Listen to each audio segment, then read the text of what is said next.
नमस्कार दोस्तों, मैं हूं वंदना भारती और आप देख रहे हैं कमोडिटी इनसाइट। सबसे पहले आप लोगों का धन्यवाद, क्योंकि आपने इस परिवार को 40,000 से भी ज्यादा बड़ा किया और जो व्यूज जो हैं वो अब यहाँ पे 10 मिलियन से पार गए हैं, और ये आपके ट्रस्ट के बिना मैं नहीं कर सकती थी। और आप लोगों ने लगातार मुझे एनकरेज किया, कुछ सुझाव दिए यहाँ पे चैनल को या रिसर्च को यहाँ पे इम्प्रूव करने का, वो भी मैंने यहाँ पे पूरी कोशिश करी है। तो आपके जो सुझाव है वो यहाँ पे मोस्ट वेलकम है। लेकिन आज एक बार फिर से बात यहाँ पे गोल्ड की होगी, क्योंकि आप लोगों ने कहा कि एक डिटेल वीडियो और इन्वेस्टमेंट के हिसाब से ये वीडियो बनाया जाए, क्योंकि काफी ज्यादा एक अफरा तफरी का माहौल रहा है कि अब यहाँ पे गोल्ड प्राइसेस और गिरेगा यहाँ से या बढ़ेगा। क्योंकि अगर देखा जाए तो चिंता यहाँ पे वाजिब है। दुनिया में रियल एस्टेट से बाद अगर सबसे ज्यादा पैसा हम कहीं लगाते हैं फिजिकल में, तो वो हमारा गोल्ड होता है। और गोल्ड में हम आज से पैसा नहीं लगा रहे, हम 5,000 साल से लगा रहे हैं पैसा। और हर परिस्थिति में इसने हमें साथ दिया है, चाहे अच्छा समय हो तो वो ज्वेलरी के रूप में हो या आपके निवेश के रूप में हो, या बुरा समय हो तो वही ज्वेलरी आपको बैंक में या मॉर्गेज के लिए जाती है और वो पैसा लेके आती है, और अपने बुरे टाइम को आप सेल करते हो। तो सबसे बड़ी बात है, जिन लोगों का फिजिकल में है या उनका ईटीएफ बाइंग है, वो प्लीज यहाँ पे आप अपने मतलब कि पेशेंस के साथ इंतजार करिए। आपको आपके भाव मिलेंगे। और आप बोल रहे होंगे कि मैं कैसे ऐसे बोल रही हूँ, क्या ये स्पेकुलेटिव है? जी नहीं, इस प्रेजेंटेशन में थोड़ा पेशेंस रखेंगे, जानेंगे यहाँ पे फिजिकल वर्सेस पेपर का। और उसके बाद जानेंगे कि क्यों यहाँ पे ऐतिहासिक रूप में कितने बार यहाँ पे 30% से ज्यादा गोल्ड प्राइसेस गए हैं, कितना टाइम लगा है रिकवर होने में, और रिकवरी जब आई है तो वो किस तरीके की रिकवरी आई है। और जब वॉर वाला सिचुएशन होता है तो इमीडिएट तो एक हम क्राइसिस आता हुआ देखते हैं, लेकिन उसके बाद जो रैली आती है वो रैली यहाँ पे कितनी स्ट्रांग होती है और कितनी स्टेबल होती नजर आती है। इन सब चीजों पे चर्चा करेंगे। और सबसे पहले मैं आपसे शेयर करना चाहूंगी, एक प्रेजेंटेशन ही शेयर करना चाहूंगी, क्योंकि गोल्ड की जर्नी इतनी आसान नहीं है, बहुत शानदार रही है।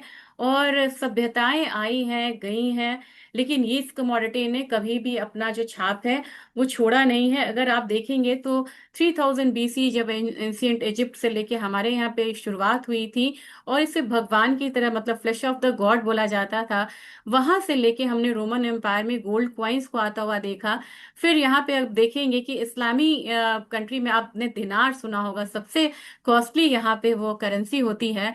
तो दिनार क्यों गोल्ड बैक्ड है, इसलिए यहाँ पे सबसे मतलब इम्पोर्टेंट करेंसी मानी जाती है। वैल्यू वाइज की बात मैं कर रही हूँ।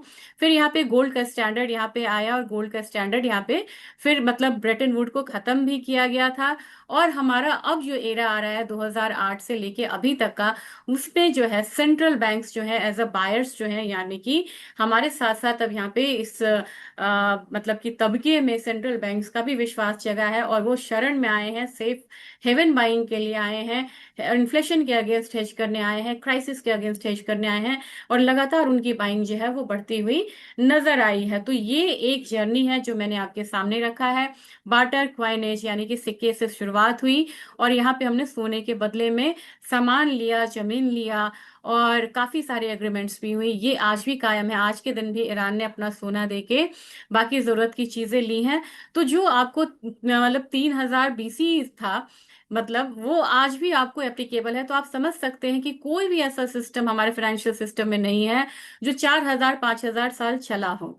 चलिए अब यहाँ पे आते हैं, हम बोलते हैं कि गोल्ड इतना इंपॉर्टेंट क्यों हो जाता है, क्योंकि सेंट्रल बैंक्स उनके पास बहुत सारी चीजें हैं।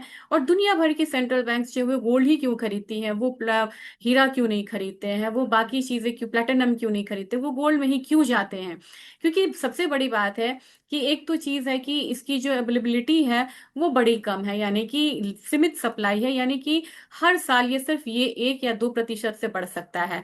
अब जब यहाँ पे आप देखेंगे कि हमारी जनसंख्या इतनी बड़ी है, हमारा परचेजिंग पावर बढ़ा है, उस हिसाब से गोल्ड जो है वो सिर्फ 1 या 2% तक जो है वो बढ़ रहा है।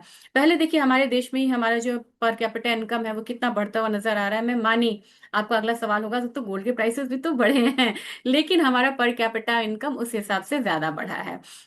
काउंटर पार्टी रिस्क नहीं है कि अगला पार्टी आपको ये देगा या नहीं देगा, ये आपके पास है तो आप यहाँ पे सेफ हैं। सबसे बड़ी बात होती है इसकी यूनिवर्सल एक्सेप्टेंस बोलेंगे। एक गांव का एक हमारे यहाँ किसी भी गांव का जो गोल्ड है, अगर आप यूरोप के सेंट्रल बैंक से भी देंगे और हॉलमार्क होगा वो, तो आपको एज इट इज वो मतलब ले लेंगे। और नहीं हॉलमार्क होगा तो वो प्योरिटी चेक करके आपसे, यानी कि एक गांव का जो बैंक मतलब कि सोना होगा, कोई किसी ने होल्ड करके रखा है और वो लंदन में जाके अगर बेचना चाहेंगे, वहां पे एक्सेप्टेबिलिटी होगी। लेकिन जब आप बहुत सारी चीजों को ले जाते हैं, गुड्स होता है, सर्विसेज होती है, तो बहुत सारी प्रक्रिया से होती हुई जाती है, तो इतनी ग्लोबल एक्सेप्टेबिलिटी गोल्ड के अलावा किसी भी चीजों में नहीं होती है। अच्छा, टच एंड फील वैल्यू है, ये तो आपको पता है कि आपके पास होता है, सर्टिफिकेट्स है, वो फील नहीं आता है। फिर यहाँ पे सबसे बड़ी बात अब यहाँ पे होती है कि 5000 ईयर का ट्रैक रिकॉर्ड है। कोई कंपनी अगर 50 साल 25 साल पूरा करती है तो वो silver jubilee, diamond jubilee, platinum jubilee, diamond jubilee मनाते हैं। और ये पता नहीं कौन सा जुबली मनाएगा, ये 5000 ईयर्स का इसका ट्रैक रिकॉर्ड है गोल्ड का।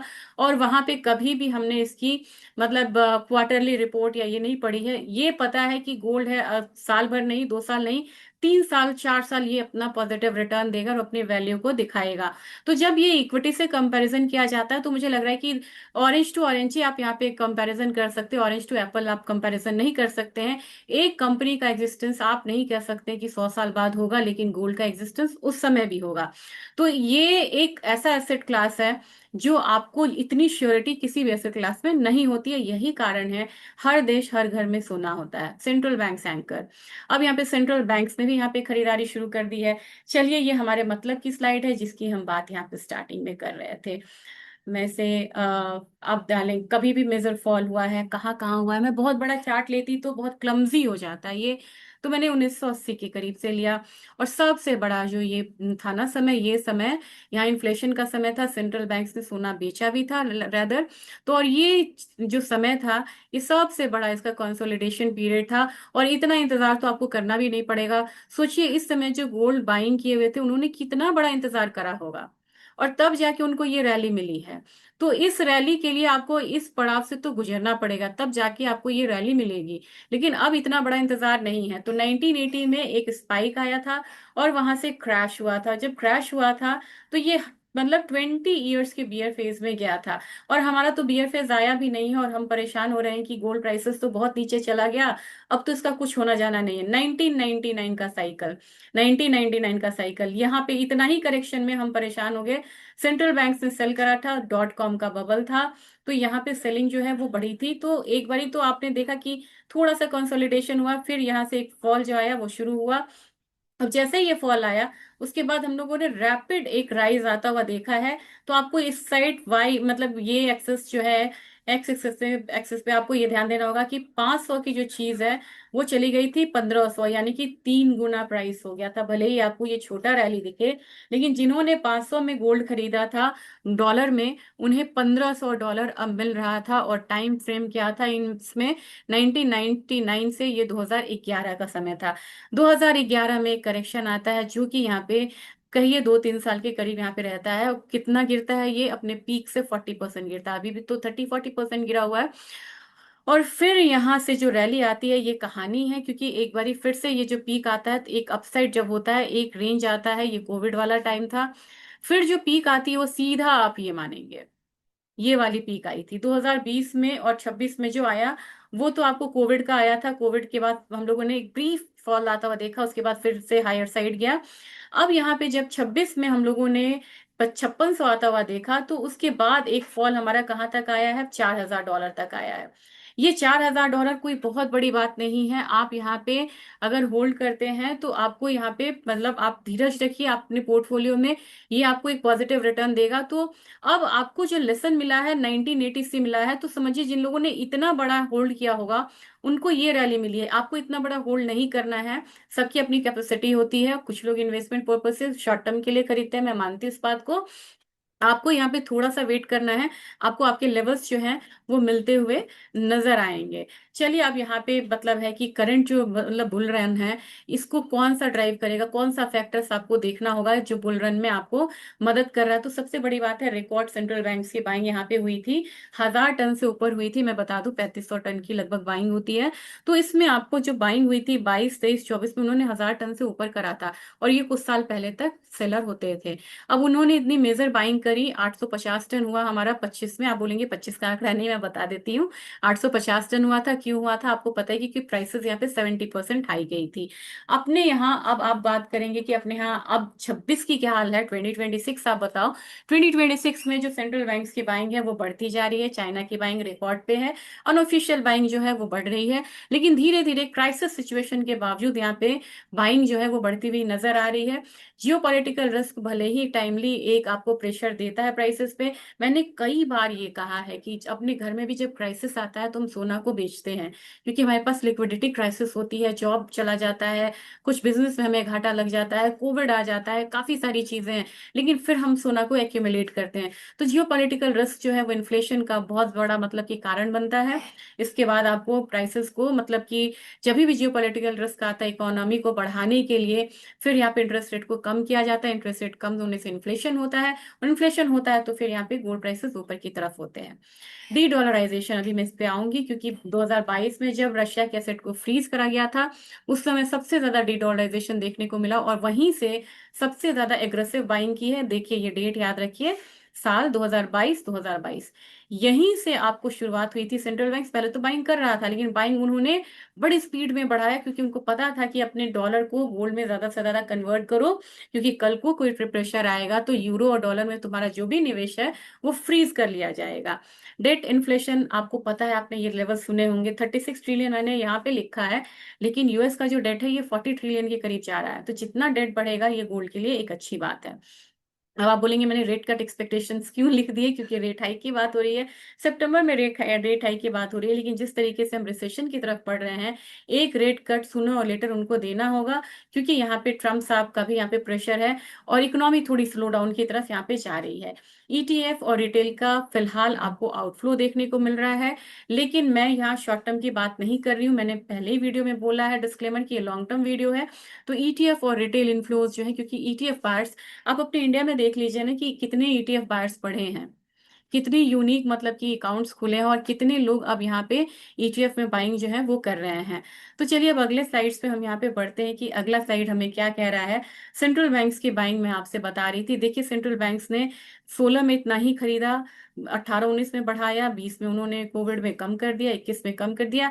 लेकिन जैसे रशिया का सेट फ्रीज हुआ ना, वैसे उनकी बाइंग जो है वो बढ़ती रही। और इस डेटा को करेक्ट कर लीजिएगा, 875 टन, मैंने 850 बोला था, 875 टन की बाइंग सेंट्रल बैंक्स ने करी थी। तो सबसे ज्यादा मतलब पोलैंड जो है वो यहाँ पे बाइंग कर रहा है, चाइना रशिया बाइंग कर रहा है, कजाकिस्तान यहाँ पे बाइंग कर रहा है। और 43% सेंट्रल बैंक्स जो हैं वो 2026 में इस क्राइसिस के बावजूद बोल रहे हैं कि नहीं, हम अपनी खरीदारी यहाँ पे जारी रखेंगे। यानी कि जियो पॉलिटिक्स जो है वो रीराइट करता है आपकी रिजर्व स्ट्रैटेजीज को। अब यहाँ पे जैसे रशिया का रिजर्व किया गया था, मतलब फ्रोज किया गया हुआ था उसके एसेट को, इसके बाद सेंट्रल बैंक्स की नींद खुली कि नहीं भैया, मतलब डॉलर और यूरो में अपने पैसा रखने का मतलब है कि कभी हमारी किसी से लड़ाई हुई तो ये हमारे एसेट को फ्रीज करेंगे। और उसका एक कारण है, 2019 में जो अपना गोल्ड का रिजर्व, सिर्फ सेंट्रल बैंक के गोल्ड रिजर्व की बात कर रही हूँ, मतलब फॉरेक्स के अगेंस्ट, तो यहाँ पे उनका 11% था। ये 11% अब बढ़ता हुआ आप यहाँ पे 17.4% हो गया। यानी देखिए इतना इजाफा भी गोल्ड की डिमांड को बढ़ाने के लिए काफी का मतलब है। तो सैंक्शंस प्रूफ के लिए बना रहे हैं। अगर मान लीजिए कि आज ईरान का सारी संपत्ति अगर मान लीजिए यूएस में होती, तो क्या यूएस उसे वॉर करता और उसकी संपत्ति को देता कि ये तुम असेट क्लास लो और फिर हम पे हमला करना? नहीं, वो उसको बैन करता। तो ईरान क्योंकि 47 ईयर्स के सैंक्शंस को झेल रहा है, उसने बाहर पैसा नहीं रखा था, उसने सोना में रखा था, उसने सोना को बेचा और वहां पे उसने अपना काम चलाया। रशिया सोना को बेच रहा है और अपना काम चला रहा है। तो ये चीजें होती हैं कि सैंक्शंस प्रूफ होता है आपका सोना। अगर आपके बैंक में भी कुछ हो जाता है, मतलब कुछ बैंक्स में हुए हैं इंडिया में भी, तो आपको पैसा क्या मिलता है कि आपका जितना मतलब डिपॉजिट है उसका 10% मिलेगा। लेकिन अगर वही गोल्ड के फॉर्म में हो, any time you can sell it and you can get the cash, है ना। तो स्ट्रैटेजिक न्यूट्रलिटी होती है। अब यूएस चाइना का रिलेशनशिप जो है वो काफी ज्यादा सार हुआ है, तो उन्होंने, चाइना ने भी कहा है कि या तुम युआन में डील करेंगे या हम गोल्ड में डील करेंगे। तो इस तरीके की चीजें अब आपको बढ़ती हुई नजर आएंगी, जहां पे गोल्ड आपको बार्टर सिस्टम की तरह काम करेगा। यानी कि वो जो बार्टर सिस्टम पहले था हजारों साल पहले, वो आज भी कायम है। क्राइसिस सिचुएशन में आज भी हम गोल्ड के बदले में सामान लेते हैं। करेंसी डाइवर्सिफिकेशन आपको पता है। और सेंट्रल बैंक्स जो है वो यहाँ पे बाइंग किए थे, और ये बाइंग को अब यहाँ पे चालू रखने वाले हैं, बॉन्ड मार्केट। इस पे मैं बहुत डिटेल्ड है ये, इस पे मैं अलग से आपसे बात करूंगी। अगर आप मतलब आपको चाहिए, आप कमेंट सेक्शन में जरूर लिखिएगा, क्योंकि बॉन्ड यील्ड सबसे ज्यादा है और ये बहुत खतरे की बात है, ये इकोनॉमी के लिए अच्छा संकेत नहीं है किसी भी इकोनॉमी का। इसमें मैं जापान का चर्चा करना चाहूंगी, और यूएस का बॉन्ड यील्ड हायर साइड पे है। इसका मतलब है कि आपके इकोनॉमी में कुछ गड़बड़ी है, जो आपका यील्ड हायर साइड पे है। और बॉन्ड यील्ड को है मतलब वो करने के लिए या तो इंटरेस्ट रेट आपको बढ़ाना पड़ता है, या फिर वो इन्फ्लेशन का एक अंदाजा देता है, जो कि गोल्ड के लिए मतलब एक पॉजिटिव फैक्टर्स हो सकता है। अब टू डिमांड इंजन्स है हमारे गोल्ड में, और ये है चाइना, इंडिया और चाइना। हम सेकेंड लार्जेस्ट कंज्यूमर है, हमारे यहाँ ज्वेलरी का डिमांड कम हुआ है। लेकिन यहाँ पे हम जैसे दिवाली अक्षय तृतीया आता है और ये जो फॉल आया है, ये ज्वेलरी डिमांड को अब यहाँ पे हल्का सा बढ़ाता हुआ नजर आ रहा है। अब राइजिंग डिस्पोजेबल इनकम है, जो कि मैं आपको बात कर रही थी, मिडिल क्लास का इनकम बढ़ रहा है। और हमारा जो बायर बेस है, नंबर ऑफ बायर्स जो है वो हर बारी बढ़ते हुए नजर आ रहे हैं। अब यहाँ पे कल्चरली ट्रस्टेड है, हम हर चीज, हर खुशी, हर कामयाबी हम मनाते हैं गोल्ड को खरीद के या रियल एस्टेट को खरीद के।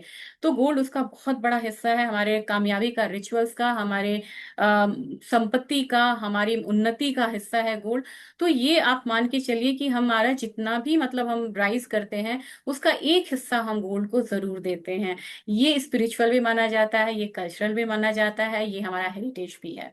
इम्पोर्ट ड्यूटी और रुपी मूवमेंट्स का एक फर्क आता है, जबकि चाइना जो है ये यहाँ पे ऑफिशियली अनऑफिशियली गोल्ड की होल्डिंग्स को बहुत बढ़ा रहा है। और मतलब सुनने में आया है कि 30,000 टन तक भी उनका सोने का जो मतलब इम्पोर्ट है, कह सकते हैं कि उनका जो रिजर्व है वो बढ़ता हुआ नजर आया है। अब उन्होंने अपना पेपर ट्रेडिंग भी यहाँ पे रिटेलर्स के लिए बंद करा है। उन्होंने कहा है आपको खरीदना है तो आप ई गोल्ड खरीदो या फिजिकल गोल्ड खरीदो, यानी कि वो एनकरेज कर रहे हैं फिजिकल गोल्ड की तरफ। और चाइना का जो नेट इम्पोर्ट है वो यहाँ पे शार्पली यहाँ पे हायर साइड होता हुआ नजर आया है। मतलब थोड़ा सा प्रेजेंटेशन लंबा हो रहा है, मैं चाहती हूँ हमेशा मतलब कि मतलब कम कम में ही रखना, लेकिन थोड़ा सा आपको यहाँ पे, क्योंकि इतना बड़ा पैसा लगा रहता है, तो आपको यहाँ पे थोड़ा सा बेयर करना पड़ेगा। अब यहाँ पे पेपर और इन्वेस्टमेंट मार्केट की बात होती है, तो मैं इसे मतलब इसको थोड़ा सा स्किप करना चाहूंगी कि फिजिकल मार्केट में, पेपर मार्केट में आपको पता है कि आप ई गोल्ड खरीद सकते हैं, ईटीएफ खरीद सकते हैं, डेरिवेटिव मार्केट में कर सकते हैं, बॉन्ड खरीद सकते हैं, जबकि फिजिकल मार्केट में आपको ज्वेलरी, क्वाइंस और आपका बार्स नजर आता है, जो कि आपको चाइना में काफी ज्यादा राइज देखने को यहाँ पे मिल रहा है। अब हम यहाँ पे बोलेंगे कि क्या मतलब जो ऑयल है, क्योंकि ऑयल के बिना ये डिस्कशन पूरा नहीं हो सकता है।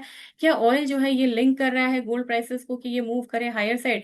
क्योंकि ऑयल प्राइसेस का जो शॉक्स होता है वो डायरेक्ट इन्फ्लेशन की तरफ हमको ले जाता हुआ होता है, और गोल्ड हमेशा इन्फ्लेशन के लिए अच्छा माना जाता है, और वहां पे उसके प्राइसेस जो है वो हायर साइड रहते हैं। तो इतने मतलब यानी कि 2 क्वार्टर होने जा रहा है, ऑयल प्राइस हायर साइड है, आने वाले समय में ये इन्फ्लेशन को बढ़ाता हुआ नजर आएगा। तभी मैं कह रही हूँ कि सूनर और लेटर इनको इंटरेस्ट रेट को कम करना पड़ेगा।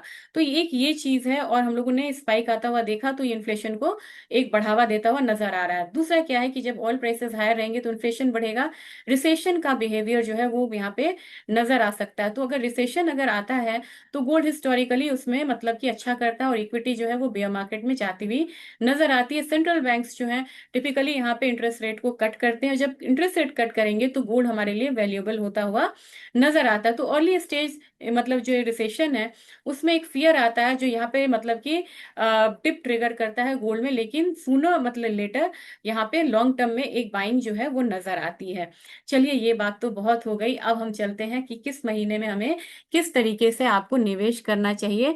और हम यहाँ पे बैठे हुए हैं जुलाई अगस्त के उसमें। तो अगस्त में देखिए कि 1 2 3 4 महीने को बस याद रखिए, बाकी गोल्ड बढ़ता ही बढ़ता है। फेब्रवरी मार्च अप्रैल, फेब्रवरी मार्च अप्रैल में यहाँ पे गिरता है, एक जून में गिरता है। रीजन देखते हैं, बाकी महीने को आप याद रखिए कि सब में बढ़ता है। और आप यहाँ पे हायर गोल्ड डिमांड जोन में जून सितंबर अक्टूबर नवंबर दिसंबर। तो आप जब बोलते हैं कि फिजिकल में बाइंग करनी चाहिए, तो जरूर करनी चाहिए, क्योंकि नवंबर फरवरी जो है स्ट्रॉन्गेस्ट मतलब विंडो होता है, नवंबर से लेके फरवरी 1 2 3 का। तो यहाँ से जैसे ही आप जाते हैं ना, तो क्या होता है, दिवाली का डिमांड आता है, चाइना का या मतलब न्यू ईयर बाइंग आता है, फिर सेंट्रल बैंक्स जो है उनको बैलेंस शीट क्लोज करने से पहले पहले वो दिसंबर में परचेज करते हैं। ये स्ट्रॉन्गेस्ट बाइंग विंडो होता है। फिर अप्रैल और मई का मैं बताती हूँ कि अप्रैल और मई यहाँ पे बिल्कुल अनचेंज रहता है। यहाँ पे इंडियन फेस्टिवल की शुरुआत होती है, अक्षय तृतीया वगैरह आता है और यहीं से आपको एक बेस बनता हुआ नजर आता है। तो ये चीज आपको ध्यान में रखना होगा। और जो लल फिजिकल डिमांड होता है वो जून का होता है, क्योंकि थोड़ा सा हॉलीडे सीजन यहाँ पे आ जाता है। और अब हम बढ़ते हैं, ये सबसे इंपॉर्टेंट है, इसको आप ध्यान में रखिएगा। जिनके पास फिजिकल गोल्ड है, जिनके पास गोल्ड ईटीएफ है, जिनके पास बॉन्ड है, ये एक शीट आपको सारी कंपैरिजन करते हुए नजर आएगी। क्योंकि स्टोरेज और सेफ्टी की बात करेंगे तो फिजिकल गोल्ड के लिए आपको मतलब कि वॉल्ट चाहिए, थेफ्ट का डर होता है। गोल्ड में ईटीएफ में नहीं चाहिए, आप डीमैट अकाउंट के थ्रू ट्रेड कर सकते हैं, एनएससी बीएससी से आप खरीद सकते हैं, जस्ट लाइक मतलब another shares. Sovereign gold bond को आप यहाँ पे इलेक्ट्रॉनिकली होल्ड कर सकते हैं, यानी कि आप डिजिटल फॉर्मेट में उसको रख सकते हैं, आपको पर्सनल स्टोरेज में यानी कि गोल्ड रखने की जरूरत नहीं है। एक्सपेंस कितना होता है? मेकिंग चार्जेस आपको 8 से 25% का होता है, डिपेंड करता है आपकी ज्वेलरी यहाँ पे किस तरीके की है। गोल्ड ईटीएफ अगर आप खरीदते हैं तो आपका एक्सपेंस रेशियो घट के 0.5% हो जाता है, जो कि यहाँ पे 5 to 25% है। यहाँ पे नो एक्सपेंस रेशियो है। अब लिक्विडिटी की बात करेंगे तो कभी भी आप जाएंगे तो जब आप बेचने जाते हैं, हेयर कट बोल रही हूँ, यानी कि ज्वेलर्स बोल सकता है कि इसकी प्योरिटी इतनी नहीं इतनी है, वहां पे आपको मतलब हॉलमार्क के थ्रू ही बेचना होगा। और हो सकता है कि आप पुरानी ज्वेलरी लेके जाएं तो वो बोले कि ये इतनी प्योर नहीं है जितनी आप समझ रहे थे, तो वो एक पॉसिबिलिटी है। लेकिन जैसे ही आप गोल्ड ईटीएफ में बाइंग करते हैं तो ये एक्सचेंज के थ्रू होता है, ये प्योरिटी की पूरी पूरी संभावना होती है। और इससे आपको मतलब नहीं है, वो उनका दिक्कत है, गोल्ड बैक्ड है उनको रखने का। आपको आप प्योर में खरीदते हैं और आप प्योर में बेचते हैं। अच्छा, सोवरेन गोल्ड बॉन्ड में क्या है कि सेकेंडरी मार्केट में लिक्विडिटी थोड़ी सी थिनर है और न्यू ट्रांच आने बंद हो गए, ये आपको पता है। इस चीज को ध्यान में रखिएगा। एक्स्ट्रा रिटर्न कुछ भी नहीं है यहाँ पे। गोल्ड ईटीएफ में जो स्पॉट प्राइस है वही आपको मिलेगा। सबसे बढ़िया ये एसेट क्लास था, सबसे बढ़िया टूल था, जो कि 2.5% का इंटरेस्ट रेट ये देता था। तो ये एक इसमें मतलब प्लस साइज है। मिनिमम टिकट साइज आप पर ग्राम से भी लेते हैं तो आपको 1.5 लाख के हिसाब से 15,000 1 ग्राम का भी चीज लेंगे, उससे कम क्या लेंगे आप, तो आपको 15,000 लगेगा। वेरी लो फ्रैक्शनल यूनिट से ये सबसे अच्छा बनाता है गोल्ड यूनिट को। 110 रुपए से आप यहाँ पे 115 रुपए से शुरुआत कर सकते हैं, यानी कि वही गोल्ड ईटीएफ जिसका 1 ग्राम अगर आप लेते हैं तो 15,000 रुपए देंगे, वही एक यूनिट आपको सिर्फ 115 रुपए से मिलती हुई नजर आ सकती है। 100वां हिस्सा से आप गोल्ड खरीद सकते हैं। यही कारण है कि गोल्ड में लिक्विडिटी बहुत ज्यादा बढ़ी ईटीएफ में और ये काफी ज्यादा पॉपुलर हुआ। क्योंकि इसको क्या है ना कि एक स्टूडेंट वाला तबका भी खरीद सकता है, और जैसे जैसे आपकी इनकम बढ़ती है उसमें आप अपना बढ़ाते चले जाते हैं। अब गोल्ड बॉन्ड के बारे में कहेंगे तो ये 1 ग्राम का होता है, कम से कम 1 ग्राम का आपको लेना पड़ेगा, तो सबसे सस्ता ये वाला यूनिट है। और बेस्ट सुटेड किसके लिए है? जो मतलब कि हेरिटेज वे में रखना चाहते हैं, जिनको गिफ्ट करना है, शादी है, वो फिजिकल गोल्ड लें। जिनको मतलब पोर्टफोलियो एलोकेशन करना है, फ्लेक्सिबिलिटी रखनी है, स्मॉल इन्वेस्टर्स हैं, मतलब लॉन्ग बड़े इन्वेस्टर्स हैं, वो ईटीएफ रखें। और जिनको लॉन्ग टर्म यहाँ पे बाय करके होल्ड करना है वो यहाँ पे जा सकते हैं गोल्ड बॉन्ड के साथ। तो आपने बहुत समय दिया। क्रक्स में आपको मैं ये बताना चाह रही हूँ, क्योंकि रिटर्न्स के बिना ये संभव नहीं है। मुझे आपको रिटर्न्स भी तो दिखाने हैं कि रिटर्न्स किस तरीके का मिलता है। जब आप गोल्ड खरीदते हैं तो यूएसटी में 20 साल का रिटर्न 540% का है, 5 साल का 126% का है, 1 साल में 21% का है। वहीं आप जब आईएनआर में यानी कि हमारा गोल्ड जो है आपको 1 साल में 33% का रिटर्न दिया, इन्फ्लेशन को माइनस भी करिए तो सोचिए कितना बड़ा रिटर्न है। 5 साल में 200% का। और जिन्होंने 20 साल से गहना रखा हुआ है ना, उनसे पूछिए कि उन्होंने कितना में रखा है और कितना है, वो बताएंगे नहीं। 1200% से भी ज्यादा का रिटर्न इसमें आपको 20 साल में मिलता हुआ नजर आ रहा है। लेकिन चांदी की बात किए बिना हम यहाँ पे नहीं छोड़ेंगे। ये एक मतलब वो है, गोल्ड चांदी में सिर्फ 400% का रिटर्न यूएसडी में दिया है 20 साल में, जबकि हमारे यहाँ 946% है। लेकिन आप कहेंगे कि अट्रैक्टिव नहीं है यार, ये 20 साल देखो, ये कहाँ 1216 और ये इतना। आप इसका 1 ईयर रिटर्न देखिए 73%, इसके 5 ईयर्स के रिटर्न को देखिए, फिर ये आपको गोल्ड को बीट करता हुआ नजर आ रहा है। तो मेरे ख्याल से यही चीज है कि आपको एक बारी चांदी पे भी ध्यान देना चाहिए। मैं सारा सारा गोल्ड पे श्रेय लेके नहीं जाऊंगी। तो जो गोल्ड एमसीएक्स की शुरुआत में 5,000 था, वो गोल्ड अब आपको 1.5 लाख के करीब है, 1,40,000, 1.5 लाख मान के चलिए। तो आप समझिए कि 20 साल में जो गोल्ड आपको इतना गुना बढ़ा है, अगर आप उसको आने वाले 10 साल में होल्ड करते हैं तो वो कितना बढ़ेगा।